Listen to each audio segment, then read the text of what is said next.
올해도 달력이 한 장밖에 남지 않았습니다. 남은 한 장 떼면 새로운 한 해가 됩니다. 오늘이 50주가 됩니다. 1년에 52주 가운데 50주가 돼요. 한 해 동안 여기까지 하나님께서 돌봐주셨고 인도해 주셨음에 감사드리고, 참 어려움 가운데 있는 우리 성도님들 위로하고, 또 주님께서 주시는 참된 축복이 온 삶과 가정 위에 충만하시기를 바랍니다. 인생을 살면 살수록 이 세상은 참 광야와 같다라는 생각을 가집니다. 어릴 때야 천진난만하고 모든 것이 좋아 보이고 참 그랬던 어린 시절이 있었지만, 인생을 점점 살다 보니 세상은 참 광야와 같다라는 생각을 갖게 됩니다. 고층 빌딩이 질비하게 늘어나가고 아파트도 점점 많아지고 높아지고 살기는 점점 좋아지는 것 같지만 참 어디 하나 마음 편히 쉴 곳이 없다라는 이러한 삶을 볼 때 이 세상은 광야와 같다라는 생각을 갖습니다. 광야와 같은 이 세상, 정말 마음 둘 곳 없는 이 세상, 어린 아이부터 어른에 이르기까지 핸드폰을 손에 들고 서로 손만 뻗으면 통화할 수 있잖아요. 이게 얼마나 통화가 쉽고, SNS, 문자 이런 것으로 많은 사람들이 주고받습니다. 그런데 그 많은 말과 그 많은 소리들이, 그 많은 문자들이 정말 마음에 와닿는 문자, 와닿는 그런 통화, 그런 말, 그런 소리, 이것이 얼마나 될까요?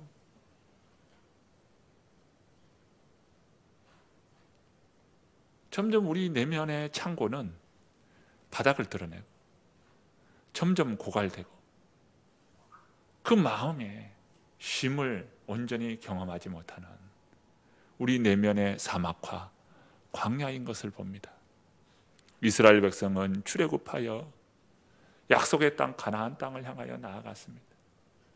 그들은 물에서 올라와서 홍해라고 하는 그 바다에, 그 깊은 물속에 올라와서 하나님께서 만나 주시기로 한 하나님의 산인 그 신의 산에서 언약을 맺고 하나님 나라 백성으로서의 새로운 언약 갱신을 함으로 하나님 나라 백성으로 세움 받습니다. 그러면서 주님께서 약속하신 가나안 땅, 약속의 땅, 가나안 땅, 젖과 꿀이 흐르는 가나안 땅을 향하여 나아갑니다.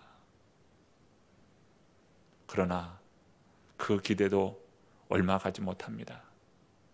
그들은 불순종으로 말미암아 결국 광야 40년을 걸어야 했습니다. 광야 40년은 그들은 실패의 40년이었어요. 철저히 실패를 경험한 40년이었습니다.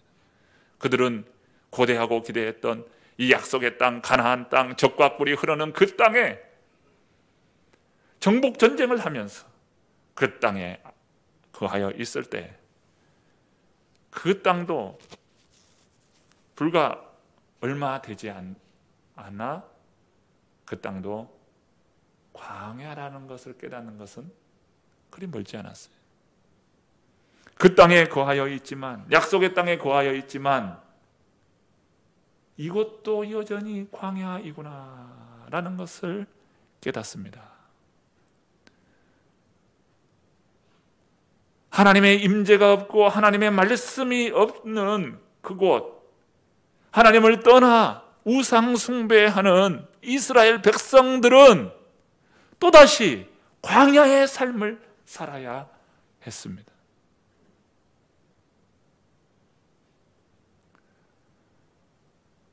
사사시대를 거쳐서 왕정시대에 이르기까지 계속해서 그들은 실패하고 또 실패했어요. 광야의 삶이었습니다.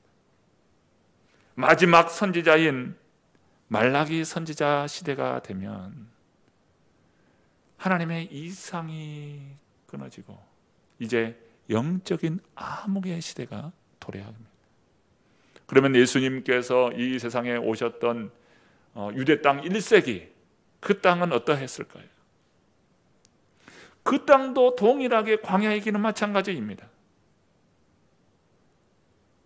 예수님이 오셨던 그 1세기의 유대 땅 역시 광야이기는 마찬가지예요. 광야, 여전히 그들은 이 권력 지향적이고요, 현세 중심적이고요, 또 배금주의로 사로잡혀 있고요, 집단 이기주의에 사로잡혔어. 참 혼돈과 어두움의 시기는 마찬가지예요. 여전히 광야 시대인 거예요. 예수님께서 이 땅에 참 교회를 세워주셨죠. 교회 시대가 되면서 그 교회 시대는 그러면 광야 시대가 아닐까? 교회 시대 역시 광야의 삶은 마찬가지였어요. 우리가 살아가는 세상, 아니 주님 오실 때까지 이 땅은 광야 시대, 광야의 삶을 살고 있는 시대일 것이라. 왜 그렇습니까?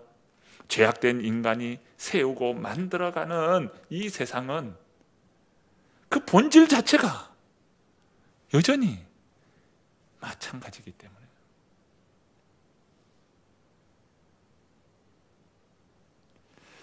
예수님께서 참 이 세상에 오실 때 이 광야의 삶 가운데 오셨어요. 하나님은 이 광야를 보십니다. 광야 세상을 살아가고 있는 이 땅의 백성들을 불쌍히 여기십니다. 우리 인간에게 소망이 있다면 그것은 캄캄한 광야, 물이 없어 바짝 말라버린 그 광야에 우리 주님께서 빛으로, 참된 생수로, 참된 물로 우리에게 허락해 주실 때만이 광야의 세월, 광야의 생활이 끝난다는 사실입니다.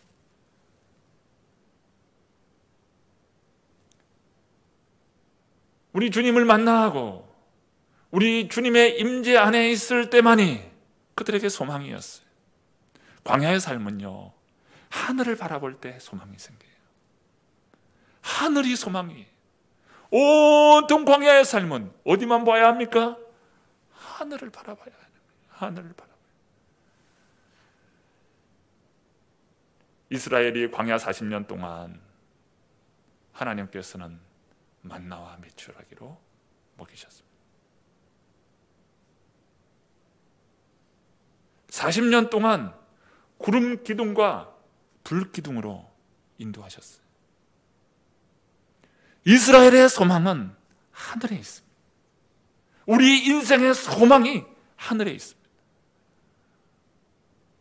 구름 기둥과 불 기둥은 오늘 우리에게도 여전히 필요합니다. 구름 기둥과 불 기둥은 무엇을 나타냅니까? 하나님의 임재와 하나님의 돌보심의 모습이요, 표상입니다. 오늘 우리에게도 동일하게 구름 기둥, 불 기둥이 필요해요. 그런데 불 기둥, 구름 기둥으로 이 땅에 오신 분이 있다는 거예요. 인간의 몸을 입고 어떤 구름 기둥, 불 기둥의 어떤 모형이 아니라 실제로서 이 땅에 오신 분, 그분이 바로 예수 그리스도입니다. 우리는 구름 기둥, 불 기둥이 아니에요. 친히 인간의 몸을 입고 이 땅에 오신 예수 그리스도입니다. 예수 그리스도는 오늘 우리 인생의 참된 기쁨의 소식이요, 그것이야말로 참된 복음입니다. 오늘 우리 주님께서 우리 성도님들 가운데 임하여 계십니까? 그것이 참된 기쁨의 소식이요, 그것이 복음입니다. 그래서 마가복음 1장 1절은 우리에게 이렇게 선포해요. 우리 1장 1절의 말씀을 함께 읽습니다. 네, 우리 반드시 앉아주시고요. 1장 1절 함께 읽습니다. 하나님의 아들 예수 그리스도의 복음의 시작이라. 예수 그리스도 복음의 시작은 이 출애굽의 사건을 연상케 하고 출애굽의 사건을 떠올리게 합니다. 마가는요, 이 마가복음을 적는 마가는 예수 그리스도를 설명하면서 이 출애굽의 과정, 새로운 출애굽이라고 하는 그 모델로 예수 그리스도를 소개합니다. 예수님께서는 죄악된 인간의 몸을 입고 이 땅에 오셔서 죄인된 그 예수님께서 물에서 올라오셨다. 즉 세례를 통하여서 죄인된 인간을 씻는 죄 사함의 그 세례를 통하여서 물에서 올라오는 거예요. 홍해를 걷는 듯 그처럼 물에서 올라오는 것으로 예수님의 사역을 시작합니다. 그러면서 예수님은 광야로 가셔요. 40일 동안 광야에서 시험을 받으시는데 그 표현이 성령께서 예수님을 광야로 몰아내셨다라고 말씀합니다. 이 몰아내었다는 것은 아주 강조하는 거예요. 그리고 필연성을 강조하는 겁니다. 필연성. 필요하다 이거예요. 필요하다. 당연히 필요하다. 왜 이렇게 표현합니까? 광야로 몰아넣었다. 왜 필연적으로 이야기합니까? 인간이 실패한 장소, 인간의 이 광야 생활, 그 가운데 실패한 그 장소에 그 예수님께서 그 자리에 거하시는 거예요. 결론부터 말하면 예수님은 그 광야에서 승리하시고 이기셨어요. 인간은 그 광야에서 실패하였지만, 아담 이후로 광야에서 모두 실패하였지만, 예수 그리스도는 그 광야에서 이기고 승리하셨어요. 복음의 시작은 무엇입니까? 바로 예수 그리스도를 빼고는 복음을 이야기할 수 없고, 복음의 시작은 바로 예수 그리스도께서 승리하셨으므로 예수님의 사역이 시작되고 있다는 사실입니다. 자, 그러면서 예수님께서는 광야에 40일 계시면서 승리하셔요. 승리하고 오면 천사가 받들어 그 예수님을, 그 승리함을 송축하며 성사가 받듭니다. 그런데 마가복음의 표현은 그렇게만 표현되어 있지 않고 들짐승과 함께 천사가 수종들더라 이렇게 표현하고 있어요. 왜 들짐승 이야기하나요? 이것은 바로 이사야가 보여준 하나님의 나라를 보여줍니다. 독사굴에 어린아이가 손 넘고 장난치고 맹수와 함께 어우러져서 하나님의 나라를 보여주잖아요. 이사야의 말씀을 통해서 하나님의 나라를 보여줘요. 예수 그리스도는 새로운 출애굽이시요, 그 출애굽을 통하여 하나님 나라 백성 삼으시고 하나님 나라를 이루어 주시는 새로운 출애굽의 사건이 일어나고 있다. 그것이 바로 복음의 시작이라고 알려주고 있습니다. 자, 하나의 도식이 생깁니다. 죄 많은 인간이 예수님의 그 사건, 출애굽의 그 사건을 통하여서 이제는 하나님 나라가 되고 하나님 나라 백성이 된다, 보여준다 이거예요. 오늘 인생이 예수 그리스도를 만났습니까? 예수 그리스도를 고백하였습니까? 예수 그리스도의 인도함을 받습니까? 그분을 통하여 복음의 역사가 일어났습니까? 그 인생에 새로운 출애굽이 일어나는 거예요. 새 출애굽이 일어나는 겁니다. 바로 하나님의 나라요, 하나님의 백성으로 새로운 출애굽의 역사가 오늘 우리에게 일어나는 거예요. 이 도식이 오늘 마가복음을 읽는 오늘 우리를 통해서 보게 되는데, 바로 그 시작이 하나님의 아들 예수 그리스도 복음의 시작이라 라고 하는 마가복음 1장 1절로 대선포를 하게 됩니다. 그런데 예수님의 사역을 소개하기에 앞서서 마가는 세례 요한을 소개합니다. 세례 요한, 그는 누구일까요? 왜 세례 요한을 소개할까요? 오늘 본문 2절과 3절의 말씀입니다. 함께 읽습니다. 선지자 이사야의 글에 보라 내가 내 사자를 내 앞에 보내노니 그가 내 길을 준비하리라. 광야에 외치는 자의 소리가 있어 이르되 너희는 주의 길을 준비하라. 그의 오실 길을 곧게 하라. 기록된 것과 같이. 마가는 이사야 말씀, 이 말씀을 통해서 광야에 외치는 자의 소리라고 세례 요한을 소개합니다. 세례 요한은 광야에 외치는 자의 소리라는 거예요. 광야에 외치는 자의 소리, 요한은 누구일까요? 광야에 외친다는 의미는 무엇일까요? 그 의미는 하나님의 은혜를 입었다라는 겁니다. 하나님의 은혜를 입었다. 세례 요한은 구약에 예언된 말씀의 성취를 위하여 하나님으로부터 선택받은 사람이에요. 선택받은 사람이 바로 세례 요한입니다. 오늘 본문 2절과 3절은 말라기 말씀과 이사야 말씀을 인용합니다. 2절의 말씀은 말라기 3장 1절의 말씀이고 3절의 말씀은 이사야서 40장 3절의 말씀입니다. 말라기 3장 1절의 말씀을 제가 읽겠습니다. 만군의 여호와가 이르노라 보라 내가 내 사자를 보내리니 그가 내 앞에서 길을 준비할 것이요 또 너희가 구하는 바 주가 갑자기 그의 성전에 임하시리니 곧 너희가 사모하는 바 언약의 사자가 임하실 것이라. 자, 이사야 40장 3절의 말씀입니다. 외치는 자의 소리여 이르되 너희는 광야에서 여호와의 길을 예비하라. 사막에서 우리 하나님의 대로를 평탄하게 하라. 아멘. 자, 말라기 선지자의 말씀과 이사야 선지자의 말씀의 공통점은 뭡니까? 하나님의 사역, 하나님의 일을 위하여 메시아 사역을 이루어가기 전에 하나님으로부터 선택받은 그 자를 통하여 주의 길을 준비하게 된다, 예비하게 된다고 말씀합니다. 이게 말라기서의 말씀과 이사야서의 말씀의 공통적인 거예요. 하나님께서 한 사역자를 보내리라, 한 사자를 보내리라. 그를 통하여 메시아 길을 준비하고 예비하게 되리라 라고 하는 말씀을 주셨어요.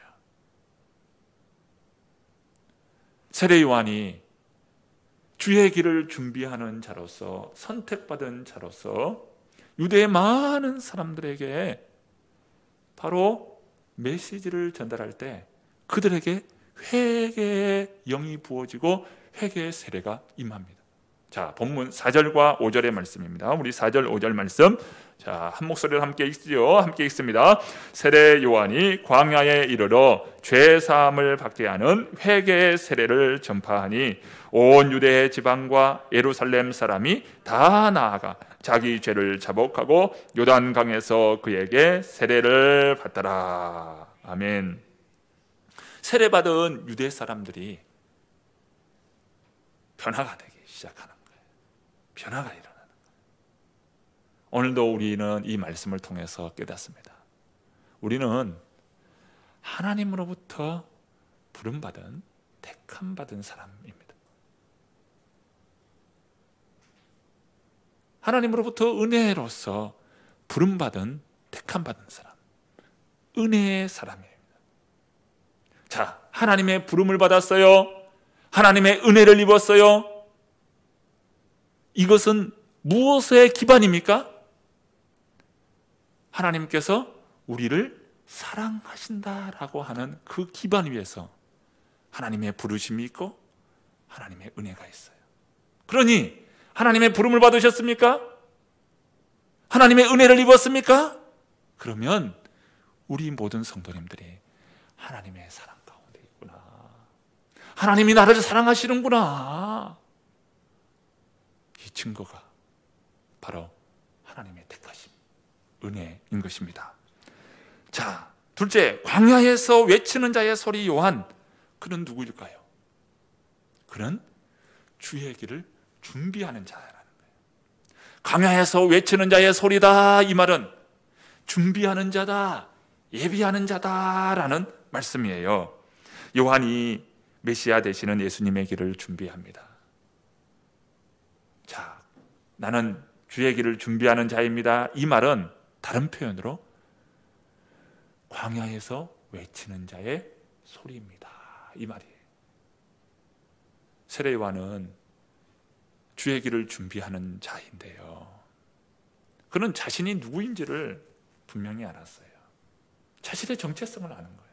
나는 누구인가? 자신의 정체성. 자신은 메시지를 전달하는 자이지 메시지가 아니라는 거예요. 내 뒤에 오시는 분이 있는데 그분이 메시지요, 나는 그 메시지를 전달하는 자다. 나는 그 앞에서 신을 풀기도 감당하지 못할 자라고 고백합니다. 자, 본문 7절의 말씀입니다. 7절 말씀 읽습니다. 그가 전파하여 이르되 나보다 능력 많으신 이가 내 뒤에 오시나니 나는 굽혀 그의 신발끈을 풀기도 감당하지 못하겠노라. 세례 요한은 하나님께서 기뻐하시는 자였어요. 하나님의 말씀에 순종하는 자, 그 말씀에 순종하여 주의 길을 준비하는 자, 자신의 정체성을 아는 거예요. 철저히 나는 메시지가 아니고 메시지를 전달하는 메신저라고 하는 이 정체성을 분명히 하였습니다. 예수님의 길을 준비하는 것은 무엇입니까? 예수님이 누구인지 잘 선포했다는 거예요. 우리 8절의 말씀 한번 보실까요? 8절 말씀 함께 읽습니다. 나는 너희에게 물로 세례를 베풀었거니와 그는 너희에게 성령으로 세례를 베푸시리라. 요한은 예수님께서 성령으로 세례를 베푸시는 분임을 고백하고 깨달았다는 거예요. 예수님께서 십자가를 지시고 부활하시고 그리고 승천하시고 난 이후에 오순절에 성령을 보내주셔서 그 성령으로 말미암아 모든 백성, 주의 이름을 부르는 모든 백성들은 다 구원을 받게 하는 이런 놀라운 사역을 감당하실 분으로서 성령으로 세례를 베푸실 분이다 라고 하는 이 선포를 합니다. 어떻게 요한이 어떻게 이런 메시지가 그의 입을 통해서 나오게 되었을까요? 요한이 누구에게 어떻게 그런 메시지가 나오냐 이 말이에요. 요한이 얼마나 주님의 말씀에 민감하게 반응했는지, 주의 뜻에 얼마나 순종했는지 바로 그의 메시지를 통해서 그의 삶이 드러납니다. 바라기는 우리 모든 성도님들이 정말 주님의 말씀에 민감하게 반응할 수 있기를 바랍니다. 성령으로 충만할 수 있기를 바랍니다. 오늘 우리 그리스도인들은 누굽니까? 예수님을 주와 그리스도로 믿는 오늘 우리들의 삶은 어떠해야 합니까?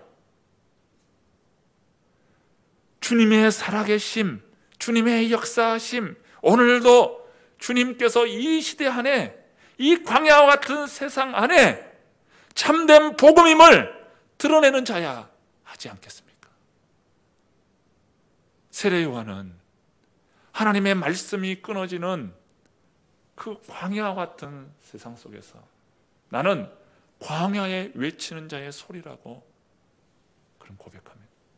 자신의 정체성을 광야에 외치는 자의 소리라고 말하고 있어요.